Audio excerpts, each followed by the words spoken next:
Несмотря на экономически сложный год, бюджет города в 2017 году выполнен на 97%. С итогами финансово-хозяйственной деятельности предприятий и организаций столицы присутствующих ознакомил заместитель главы администрации Леон Кварчия. Фактически по городу зарегистрировано 1094 предприятия, но функционирует только 576, 146 в сфере торговли и 290 в сфере услуг. В виде налоговых платежей в бюджет поступило около 1,5 миллиона рублей, что на 0,6% больше, чем в предыдущем году. Плановые показатели по прибыли выполнены в таких отраслях, как промышленность, торговля и связь. Низкий показатель выполнения плана у научно-производственного сектора и в энергетике. В 2017 году впервые был разработан инвестиционный паспорт города, важный документ при формировании инвестиционного стандарта столицы. Что касается дебиторской задолженности по арендным платежам за муниципальное имущество, то она увеличилась на 50%. Учитывая неблагоприятную социально-экономическую ситуацию и стагнацию в городской экономике, необходимо отметить увеличение дебиторской задолженности по арендным платежам за муниципальное имущество по сравнению с прошлым годом почти на 50%, что является крайне неблагоприятным показателем. Управлением в настоящее время ведется соответствующая претензионная работа для урегулирования ситуации в досудебном порядке. Однако необходимо отметить, что во многом она обусловлена спадом в финансовых оборотах соответствующих хозяйствующих субъектов. В то же время по тем арендным делам, где не удастся достигнуть компромисса, будет ставиться вопрос о расторжении договоров и взыскании причитающейся суммы задолженности в судебном порядке. Главная задача управления образования – создать необходимые условия, чтобы дети могли получить не только соответствующее современным требованиям образования, но и сам процесс образования и досуга в учебных заведениях был на высоком уровне. О проделанной работе управления рассказала начальник подразделения Людмила Адлиба. 31 учебное заведение находится в ведомстве управления, 13 детских садов, 15 школ, вспомогательная и спортивная школы, центр детского творчества. Но все еще не хватает детских садов. Почти во всех школах необходим капитальный ремонт, а также обновление технической базы.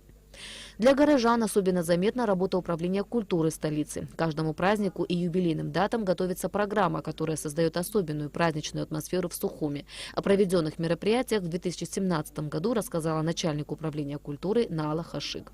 6 унитарных муниципальных предприятий включает в себя коммунальное хозяйство столицы. О работе каждого из них рассказал руководитель управления Дмитрий Ахуба. В городе более 320 улиц, проездов и тупиков. Большая часть дорожных покрытий требует капитального ремонта. Это требует больших финансовых средств, которых у города сегодня нет. Но дорожное управление по мере возможности занимается текущими ремонтными работами. За 2017 год на 11 улицах был проведен ямочный ремонт дорожного покрытия. Местной администрацией поэтапно решаются и проблемы с водоснабжением столицы.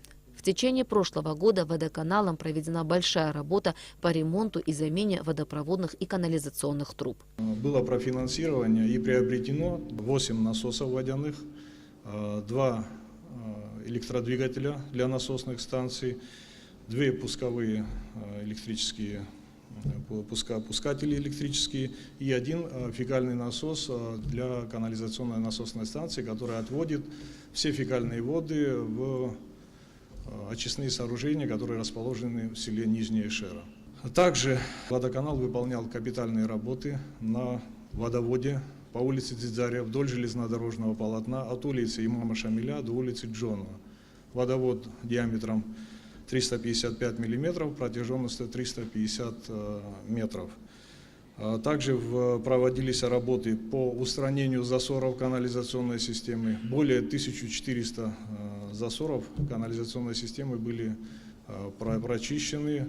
Руководители управления здравоохранения и санэпидемстанции также подвели итоги работы. Говорили о проблемах, о первоочередных задачах, и все они схожи. Капитальный ремонт, нехватка спецоборудования, дефицит кадров. Начальник городской санэпидемстанции Алла Беляева обратила внимание присутствующих на то, что в городе зафиксировано увеличение числа заболеваемости коклюшем и другими инфекционными заболеваниями. К сожалению, у нас увеличивается количество заболеваний коклюшем. 35 случаев в 2017 году против 5 в 2016 году. Это очень тревожный показатель, потому что коклюш – это управляемая инфекция. Если бы дети были привиты, то коклюшем они бы не заболели. Кроме того, в 2017 году выявлено 13 новых случаев туберкулеза с активным бактериовыделением.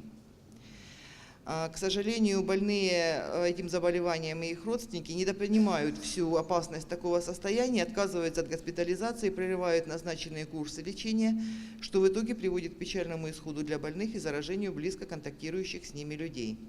Также отмечен рост такими инфекциями, как ветряная оспа и скарлатина, передающимися воздушно-капельным путем. Несмотря на экономически сложный год, все управления справились с поставленными задачами, отметил, завершая собрание, глава администрации столицы Адгур Харази.